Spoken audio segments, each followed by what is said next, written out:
Candide Azanaï, ancien ministre de la Défense du Bénin délégué auprès du président, soulève des questions pertinentes dans l'affaire de l'enlèvement de Steva Moussou, également connu sous le pseudonyme Frère Ounovi. Dans une publication sur sa page Facebook le dimanche 1er septembre 2024, l'opposant exprime son indignation face à ce qu'il considère comme des faits d'enlèvement ou de séquestration et déplore les tribulations endurées par le concerné.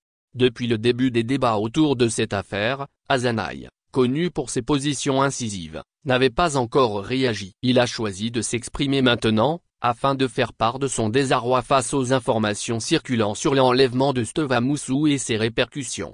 Dans son communiqué, Azanaï parle au nom de son parti, Restaurer l'Espoir, qui condamne fermement l'enlèvement et la séquestration de Steva Moussou et exige sa libération immédiate et inconditionnelle.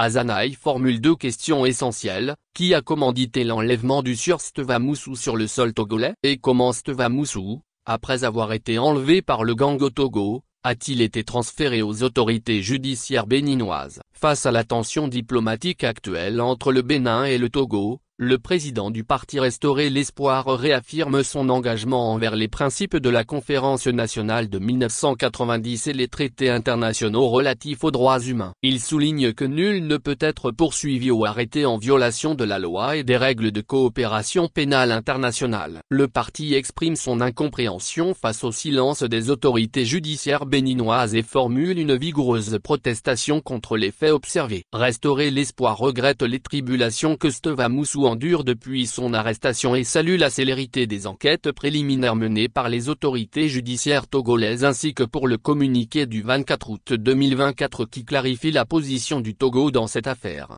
Azanaï précise que son parti ne connaissait pas Steva Moussou avant les événements récents. Celui-ci a été présenté au procureur spécial de la Criée et emprisonné le 20 août 2024, accusé d'harcèlement par voie électronique, publication de fausses nouvelles et provocation directe à la rébellion. Son procès est fixé au 7 octobre 2024.